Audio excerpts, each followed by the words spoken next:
Buen día. Comenzamos hoy el curso virtual de Doctrina Política Católica, organizado por el Centro de Estudios Cívicos de Córdoba. Algunos podrán pensar o dudar si es conveniente abocarse a este tema, puesto que la misma palabra de política está tan desacreditada en nuestra época. Es posiblemente la actividad más repudiada por la generalidad de las personas. Sin embargo, o por eso mismo, debemos tratar de determinar qué opina nuestra Iglesia Católica acerca de esta actividad. Y para eso podemos mencionar la última encíclica del Papa Francisco, Fratelli Tutti, del año pasado, en la que en un capítulo se ocupa de este tema. Y dice, por ejemplo, para muchos la política hoy es una mala palabra, y no se puede ignorar que detrás de este hecho están a menudo los errores, la corrupción, la ineficiencia de algunos políticos. Pero, se pregunta el Papa, ¿puede funcionar el mundo sin política? Una vez más, convoco a rehabilitar la política, que es una altísima vocación, es una de las formas más preciosas de la caridad porque busca el bien común. Dice el Papa, si alguien ayuda a un anciano a cruzar un río, y eso es exquisita caridad, el político le construye un puente, y eso también es caridad. Si alguien ayuda a otro con comida, el político le crea una fuente de trabajo y ejercita un modo altísimo de la caridad que ennoblece su acción política. Más adelante podremos abundar en las opiniones, mejor dicho, la doctrina que tiene la Iglesia Católica con respecto a la política. Pero hoy debemos iniciar en este primer módulo, a modo de resumen de los apuntes y documentos que se han indicado para leer en el programa, que es la doctrina social de la Iglesia, uno de cuyos capítulos es la doctrina política. En realidad, la Iglesia siempre realizó un apostolado social, fundamentado en la misma Escritura. Por ejemplo, podemos recordar la epístola de San Pablo a Filemón sobre su esclavo Onésimo, al que San Pablo había convertido al cristianismo estando ambos presos. Y le dice a Filemón que debe tratar a partir de ese momento a Onésimo no como esclavo, sino como un hermano.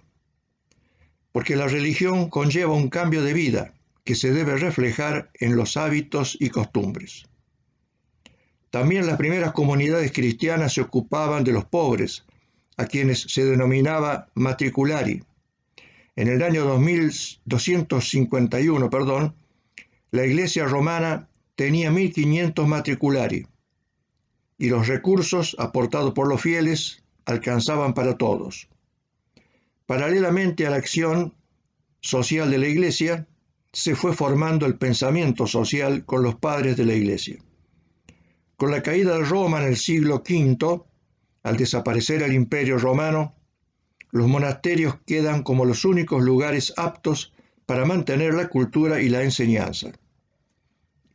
Y se multiplican las iniciativas sociales de la Iglesia, las llamadas casas de Dios, que eran los hospitales, los asilos, los arbitrajes entre señores, las treguas de Dios, que eran los periodos de paz en caso de guerra, etc. También fue obra de la Iglesia la fundación de las primeras universidades, como la de París y la de Bolonia. La doctrina en materia social no surgió, como suele creerse, recién en el siglo XIX, con la famosa Rerum Novarum. Lo que surge, sí, en esa época es la llamada cuestión social, por el desquicio total en el plano de la convivencia comunitaria, que, habiendo comenzado en ese momento, no ha cesado todavía. Fue en esa etapa de la historia en que confluyeron ideologías erróneas impulsada por la Revolución Francesa y la Revolución Industrial, que repercutió en el orden económico. El avance vertiginoso de las ciencias y las técnicas aplicadas a la producción de bienes se manifiesta en la proliferación de fábricas que contratan a cientos de miles de obreros. Estos obreros son verdaderos proletarios, o sea, que su única posesión es la prole, sus hijos, a quienes deben hacer trabajar también desde niños para poder obtener el dinero que les permita mantenerse en condiciones muy precarias. La Rerum Novarum, famosa encíclica de León XIII, que aparece en 1891, dice en su segundo párrafo: los contratos de las obras y el comercio de todas las cosas están casi por completo en manos de unos pocos, de tal suerte que unos cuantos hombres opulentos y riquísimos han puesto sobre los hombros de la innumerable multitud de proletarios un yugo casi de esclavos. La doctrina social de la Iglesia, según la definición del CELAM, Conferencia Episcopal Latinoamericana, es la enseñanza moral que en materia social, política, económica, familiar y cultural realiza la Iglesia y es puesta por quien tiene la autoridad y la responsabilidad de hacerlo, es decir, el Papa y los obispos en comunión con él. El principal problema que debemos abordar es el actual desconocimiento de esta hermosa parte de nuestra doctrina, este hermoso instrumento que disponemos especialmente a los laicos, porque a ellos está destinada específicamente la doctrina social para ser aplicada en el mundo por los laicos, que son quienes viven en el mundo. Este desconocimiento ha tratado de ser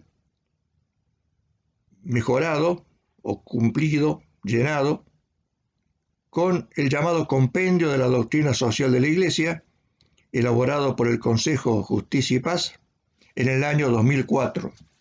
Supongo que en alguna oportunidad o lo han leído o han tenido oportunidad de verlo. Basta observar su volumen para comprender que en realidad, pese a que es una obra magnífica, resumen de un total de 32 documentos sociales, es prácticamente una enciclopedia. Es una ayuda a memoria porque consta también de un índice analítico de 150 páginas que permite fácilmente buscar un tema sobre el que tengamos dudas para aclarar conceptos. Pero no es práctico para la utilización diaria de los laicos, mucho menos como introducción al estudio de esta materia. Por eso, en su momento fue más útil otro documento del mismo Consejo Justicia y Paz, que ya prácticamente no se encuentra en las librerías, que es la Agenda Social. Este es más breve, son 200 páginas. En la época en que estaba presidido el Consejo o la Comisión Justicia y Paz por el venerable cardenal Van Thuan, un sacerdote vietnamita que está en proceso de beatificación. Pero aún así, ninguno de estos dos volúmenes satisface la petición, el deseo de Juan Pablo II de disponer de un catecismo social. Y es por eso que esta doctrina tan rica y tan valiosa para nosotros los laicos es prácticamente desconocida. Y recordemos lo que decía el cardenal Quarracino de la Argentina, que dada la escasez de vocaciones y las dificultades actuales del mundo, la evangelización se hará con los laicos o no se hará, o no habrá evangelización. También el episcopado argentino, en el documento Navega Mar Adentro, reconoce que la doctrina no se conoce suficientemente. Incluso quien presidió en algún momento la Comisión Justicia y Paz, el cardenal Martino, reconoció en una conferencia que la doctrina social es el secreto mejor guardado de la Iglesia Católica. Desconocimiento realmente grave, podríamos decir culposo, por parte de las autoridades eclesiásticas que son las responsables de hacerlo conocer. Pese a que sucesivos papas han insistido en la necesidad de que esta doctrina se conozca. Por ejemplo, Juan XXIII, en la Mater Magistra, que acaba de cumplir 60 años, insistía en que la doctrina social debe enseñarse en los colegios y en las parroquias. Es necesario entonces, para que sea conocida, fácilmente conocida, porque no todos tienen facilidad para leer o dinero para comprar una obra más cara, necesitamos, que exista un documento breve, como en nuestra época fue, nuestra época de aquellos que pasamos ya la segunda primavera, el Código Social de Malinas. Un resumen de 68 páginas con las cuales nos formamos muchos de los que pertenecemos a esta cuarta generación. Pero en realidad existe ese breviario y que no es aprovechado oportunamente, adecuadamente. Me refiero al Catecismo de la Iglesia Católica, que contiene, si bien es un volumen también extenso, contiene un verdadero resumen de la doctrina social de la Iglesia que puede y debería ser difundido y utilizado. Simplemente hay que buscar, verificar las partes, unificarlas y transcribirlas en un volumen. El Centro de Estudios Cívicos ha hecho este catecismo social, son 40 páginas, donde está resumido, compendiado lo esencial de esta doctrina.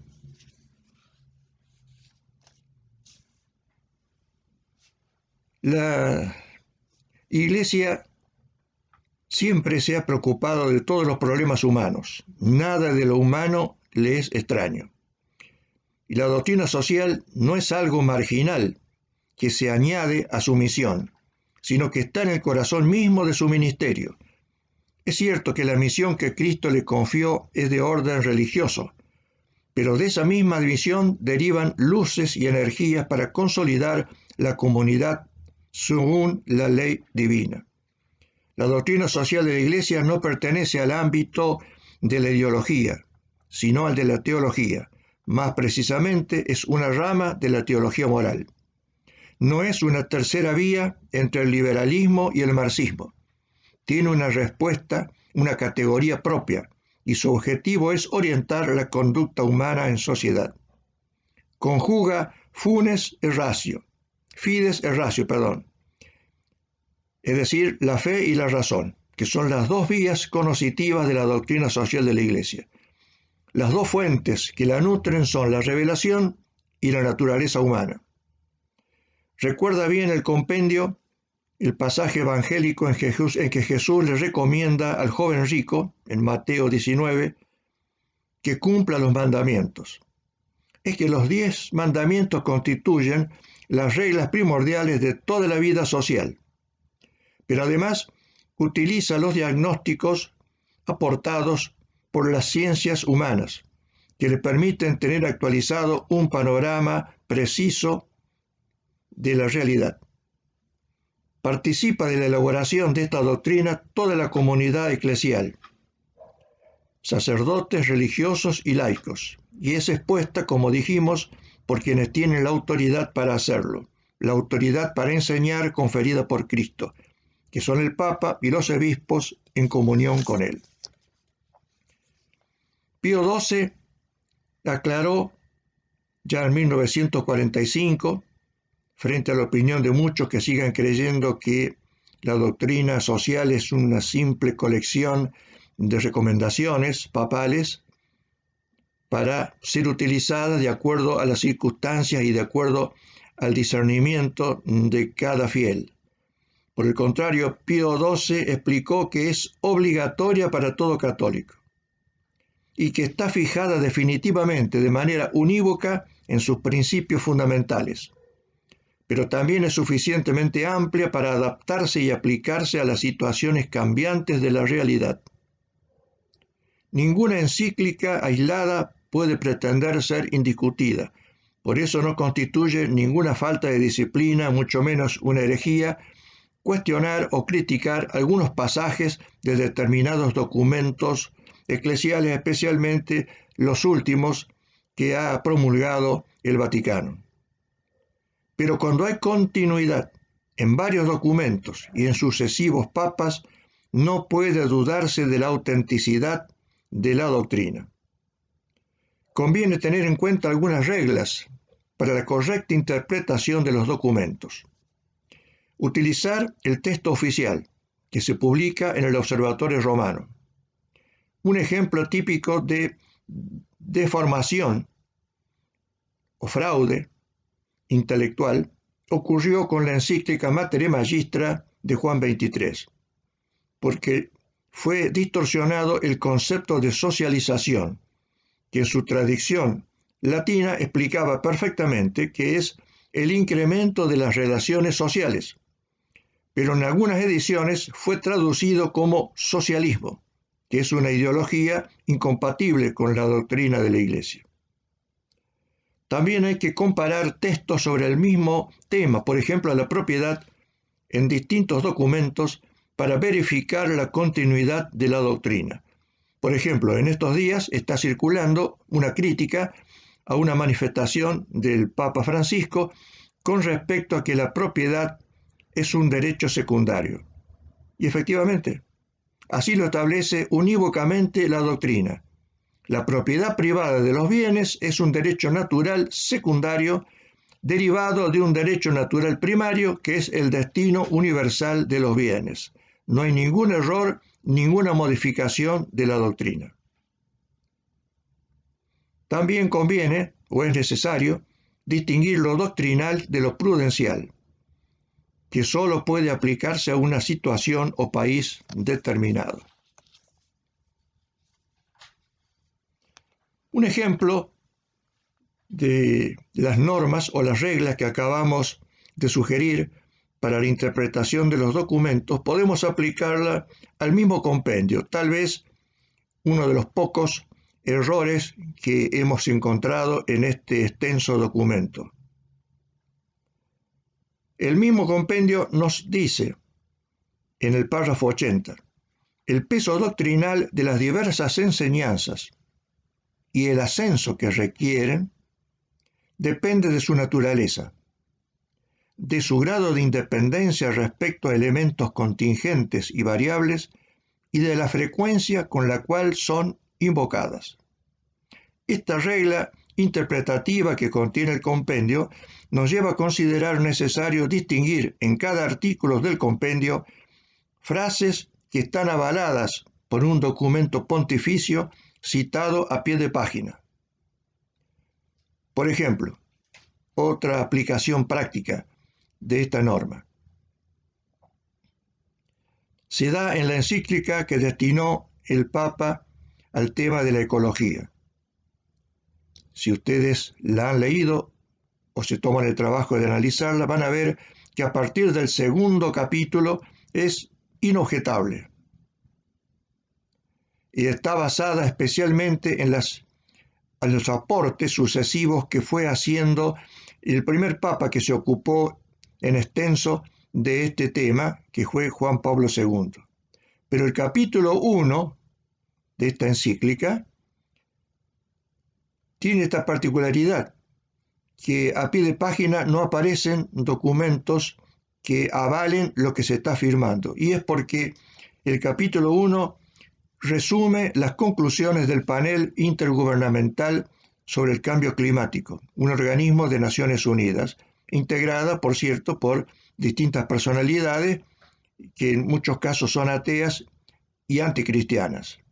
Es decir, es perfectamente válido como conclusión que uno pueda considerar incorrecto un capítulo entero, en este caso, de una encíclica, si no está avalada suficientemente por antecedentes previos de la misma doctrina.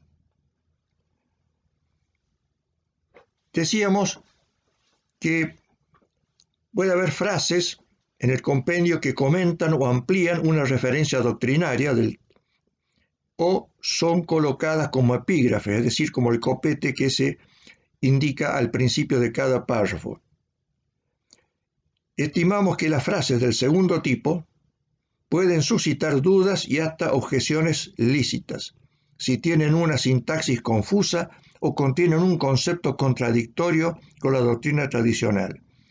Y por eso nos permitimos señalar un ejemplo concreto, el epígrafe al párrafo 395, que dice textualmente: el sujeto de la autoridad política es el pueblo, considerado en su totalidad como titular de la soberanía. Esta frase no está avalada por ninguna referencia y contradice explícitamente varios textos pontificios. Por ejemplo, el de León XIII, Immortale Dei, que dice: la autoridad que como la misma sociedad surge y deriva de la naturaleza y por lo tanto del mismo Dios que es su autor. De donde se sigue que el poder público en sí mismo considerado no proviene sino de Dios. A tal punto que todos los que tienen el derecho de mandar, de ningún otro reciben este derecho si no es de Dios, príncipe supremo de todos. No hay autoridad sino por Dios. Esta última frase está contenida en Romanos 13:1. El mismo León XIII en Diuturnum Illud dice: muchos de nuestros contemporáneos afirman que todo poder viene del pueblo. Muy diferente es en este punto la doctrina católica, que pone en Dios como en principio natural y necesario el origen del poder político. Es importante advertir en este punto que los que han de gobernar los estados pueden ser elegidos en determinadas circunstancias, pero la voluntad y juicio de la multitud, por la voluntad y juicio de la multitud, sin que la doctrina católica se oponga o contradiga esta elección. Pero con la elección se designa el gobernante, no se confieren los derechos del poder, ni se entrega el poder como un mandato, sino que establece la persona que lo ha de ejercer. Finalmente, San Pío X alerta en Notre Charge Apostolique que la Iglesia ha condenado una democracia que llega al grado de perversidad que consiste en atribuir en la sociedad la soberanía al pueblo.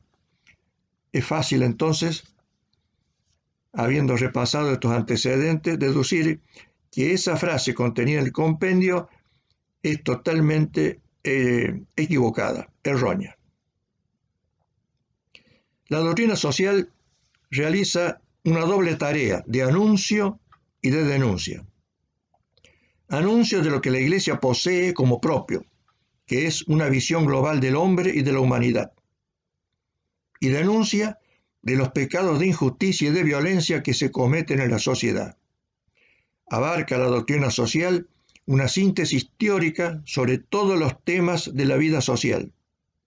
Posee un alcance práctico, ya que la teoría elaborada puede ser aplicada, una teoría para la acción de los católicos. Como ya dijimos, es obligatoria para los católicos, pero está abierta a los hombres de buena voluntad. Frase que se coloca, si ustedes observan, en la portada de todas las encíclicas desde 1963, con la encíclica Pacem in Terris de Juan XXIII. El contenido de la doctrina incluye principios de reflexión sobre valores permanentes, criterios de juicio para evaluar las situaciones, las estructuras y los sistemas vigentes en la sociedad, y directrices para la acción, porque los medios deben ser coherentes con los fines. La Iglesia no tiene soluciones técnicas para ofrecer, pero es experta en humanidad. El Catecismo de la Iglesia Católica nos enseña que la persona humana necesita la vida social. No constituye ella algo sobreañadido, sino una exigencia de su naturaleza. Por el intercambio con otros, la reciprocidad de servicios y el diálogo con sus hermanos, el hombre desarrolla sus capacidades y así responde a su vocación. Una sociedad es un conjunto de personas ligadas de manera orgánica por un principio de unidad que supera a cada una de ellas. Recoge el pasado y prepara el porvenir. En realidad, se puede afirmar que cada uno de los hombres y mujeres tiene deberes para con las comunidades de que forman parte y está obligado a respetar a las autoridades encargadas del bien común de las mismas. El fin de todas las instituciones sociales siempre es y debe ser la persona humana. Dios no ha querido retener para él solo el ejercicio de todos los poderes. Por eso entrega a cada criatura las funciones que es capaz de ejercer, según las capacidades del que lo ha notado la naturaleza. Este ejemplo de gobierno debería ser imitado en la vida social. La sociedad es indispensable para la realización de la vocación humana. Para alcanzar este objetivo es preciso que sea respetada la justa jerarquía de los valores que subordina las dimensiones materiales e instintivas del ser a las interiores y espirituales. La sociedad humana tiene que ser considerada ante todo como una realidad de orden principalmente espiritual. Todos esos valores informan y al mismo tiempo dirigen las manifestaciones de la cultura, de la economía, de la convivencia social, del progreso y del orden político, en un incesante desarrollo. La inversión de los medios y los fines, que lleva a dar valor de fin último a lo que solo es medio para alcanzarlo, o a considerar las personas como puros medios para un fin, engendran siempre estructuras injustas que hacen ardua y prácticamente imposible una conducta cristiana. La prioridad reconocida a la conversión del corazón no elimina de ninguna manera, sino al contrario, impone la obligación de introducir en las instituciones y condiciones de vida, cuando inducen al pecado, las mejoras convenientes para que se conformen a las normas de la justicia y favorezcan el bien en lugar de oponerse a él. El camino de la caridad, es decir, del amor de Dios y del prójimo. La caridad representa el mayor mandamiento social. Pasamos a ver ahora los principios de la doctrina social de la Iglesia. Estos principios brotan del encuentro del mensaje evangélico con los problemas de la vida en sociedad. La doctrina social se caracteriza por la continuidad y por la renovación. Continuidad de una enseñanza que se fundamenta en valores universales. Recorre la historia la doctrina social sin sufrir sus condicionamientos ni correr el riesgo de la disolución. Pero la firmeza en los principios no la convierte en un sistema rígido de enseñanza, sino sometida a las necesarias y oportunas adaptaciones sugeridas por la variación de las condiciones históricas. El primer principio de la doctrina social es la dignidad de la persona humana, que es un ser dotado de cuerpo y alma con facultades únicas entre los seres corpóreos, inteligencia, libertad y voluntad. En la dimensión interior del hombre radica en definitiva el compromiso por la justicia y la solidaridad.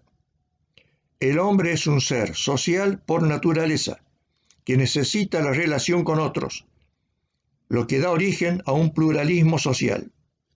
Por eso existen grupos, algunos necesarios, como la familia, el Estado, la Iglesia, y otros grupos formados por libre iniciativa de las personas, empresas, sindicatos, asociaciones de todo tipo que contribuyen a una vida más plena. El segundo principio social es el bien común, que en la definición que ha sido adoptada a partir del Concilio Vaticano, es el conjunto de condiciones sociales que hace posible a cada hombre y a cada grupo el logro de su propia perfección. No es la suma de los bienes particulares, sino que constituye un nuevo valor.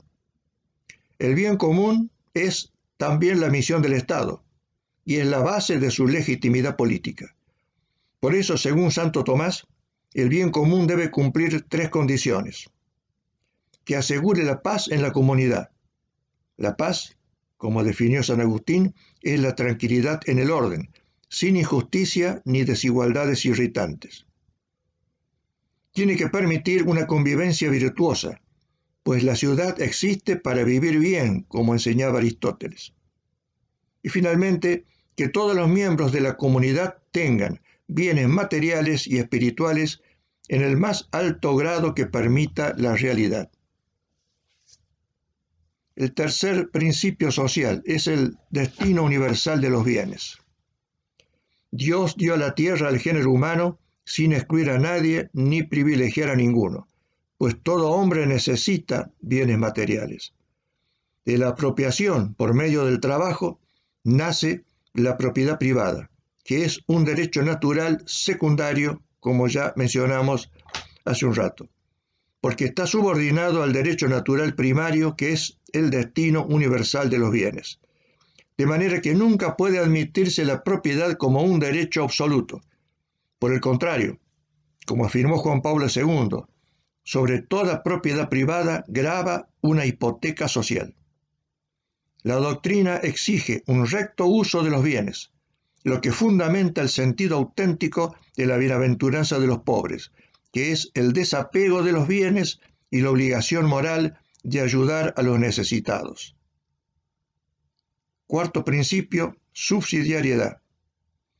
Es imposible la dignidad personal o de los grupos si todo queda sujeto a la decisión de una instancia única, por ejemplo, el Estado. Por eso, al definir este principio, el 40º ano de Pío XI enseñaba que no es lícito quitar a las personas ni a los grupos menores lo que pueden hacer por sí mismos, así como absorberlos o destruirlos. Con este principio la Iglesia se opone a todo colectivismo. Puede entenderse mejor este concepto si lo contraponemos al sistema totalitario, que responde al enfoque que resumió muy bien Mussolini para el Estado fascista. Todo en el Estado, todo para el Estado, nada fuera del Estado. Contrariamente, una sociedad sana está integrada por un conjunto de grupos intermedios, que se denominan así por encontrarse entre la familia y el Estado. Estos grupos actúan con autonomía de acuerdo a sus propias normas. La subsidiariedad opera de dos formas. De manera negativa, implica abstenerse de interferir en la vida interna de los grupos. Un ejemplo clásico de lo que debe evitarse es la ley Le Chapelier, promulgada durante la Revolución Francesa, que prohibió la existencia de cualquier asociación que pretendiera representar a un grupo de ciudadanos. Pero también la subsidiariedad es positiva. Eso se da o se manifiesta en la ayuda brindada desde el Estado para auxiliar a determinadas personas, jubilados, indigentes y a determinados sectores o grupos sociales con desgravaciones impositivas, tarifas de fomento, etc. El quinto principio, la participación. El hombre solo o asociado con otros contribuye a la vida cultural, económica y política de la sociedad en que vive. La participación comunitaria es una aspiración legítima y una exigencia necesaria para el logro del bien común. En el plano político, la Centésimos Annus afirma que la Iglesia aprecia el sistema de la democracia en cuanto los ciudadanos participan en la elección de los gobernantes, en su control y su sustitución por vías pacíficas. Es claro que para la Iglesia la democracia se entiende como régimen político o forma de Estado, opuesta al totalitarismo, y por lo tanto es compatible con cualquier forma de gobierno. Apunta más bien a relaciones entre los gobernantes y los ciudadanos que a una forma determinada de organización jurídica. Sexto principio, solidaridad. La solidaridad confiere particular relieve a la intrínseca sociabilidad de las personas, a la igualdad de todos en dignidad y derechos, y al camino común de los hombres y de los pueblos hacia una unidad cada vez más convencida. La fuente de este principio es el vínculo filial entre todos los hombres que tenemos el mismo Padre. Es a la vez un principio social, ordenador de la convivencia en paz, que favorece la concordia, y es una virtud moral, que consiste en la determinación firme y perseverante de empeñarse por el bien común, lo que hace a todos responsables de todos. Evitando el individualismo y el sectarismo, implica el reconocimiento de la deuda que tenemos con la sociedad, en cultura, en bienes colectivos que facilitan la existencia humana. En el mensaje de Cristo encontramos un nexo de solidaridad y caridad que nos enseña a amar al prójimo hasta el extremo de dar la vida por los hermanos.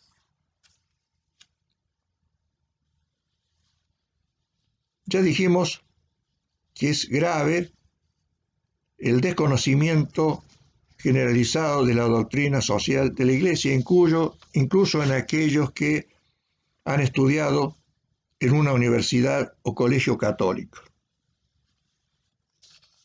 Y esto se debe a varios motivos. En primer lugar, a una, podemos llamar, negligencia o tal vez falta de tiempo suficiente de las autoridades eclesiásticas que no se ocupan adecuadamente, pero también a la confusión en materia ideológica, cultural, que padecemos en este mundo contemporáneo, que nos lleva muchas veces, incluso a los católicos, en preferir utopías a fundamentarnos en una doctrina segura como la doctrina social de la Iglesia.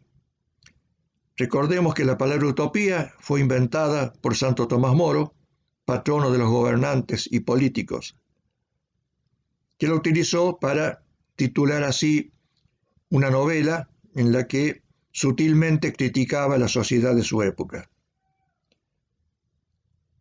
Muchos caen en utopías al adoptar actitudes románticas o convencidos de que existe una evolución del ser humano hasta, como se dice actualmente, un posthumanismo, que lo perfeccionaría de modo natural sin necesidad de la presencia de la actividad divina. Por eso Pablo VI, en la 80ª Advenies, un documento poco leído y muy recomendable, consideraba que la utopía es un cómodo pretexto para rehuir tareas concretas. Es común escuchar a personas muy piadosas que dicen, esto Dios no lo va a permitir, tarde o temprano va a poner la solución. Es decir, que se encargue Dios. Yo no puedo hacer nada, absolutamente nada, y por lo tanto puedo seguir tranquilo, dedicado a mis negocios particulares. Lamentablemente, desde hace ya muchos años, se han producido verdaderas desviaciones en la teología católica, incluida la doctrina social de la Iglesia. Por ejemplo, una de las desviaciones es la llamada Nueva Era, que ha sido adecuadamente impugnada por el Vaticano en un documento hermoso, poco conocido, que se llama Jesucristo portador de agua viva. Y muchos católicos siguen haciendo cursos sobre un método llamado Enneagrama, que tiene claras características esotéricas y que fue analizado en ese documento. Sin embargo, siguen yendo y algunos de estos cursos se dictan en instituciones católicas.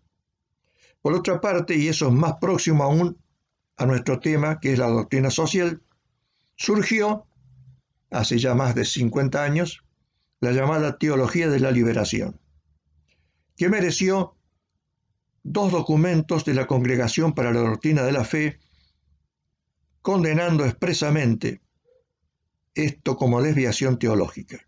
Esos documentos son Libertatis Nuncios, del año 1984, y 2 años después, Libertatis Consciencia, otros 2 documentos prácticamente inhallables en las librerías católicas.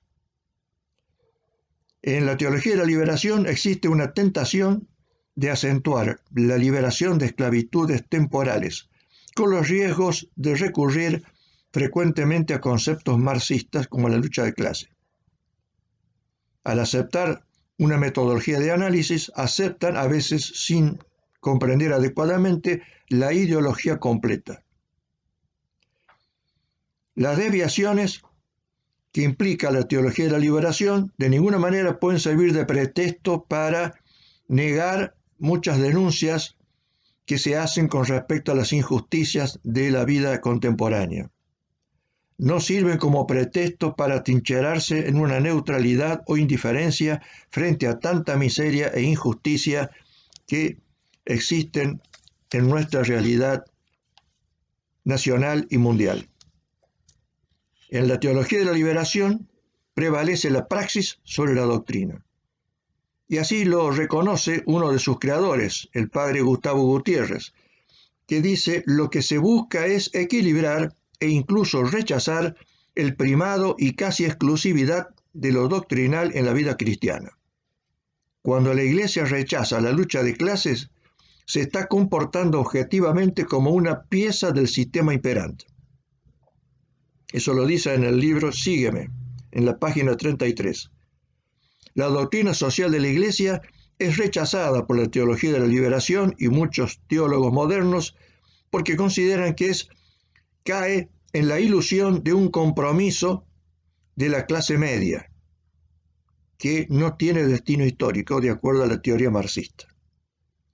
La necesidad de reformas y de combatir a la miseria generalizada, que en nuestro país ya supera el 40% de la población, no puede ignorar que la injusticia surge en primera instancia en el corazón de los hombres.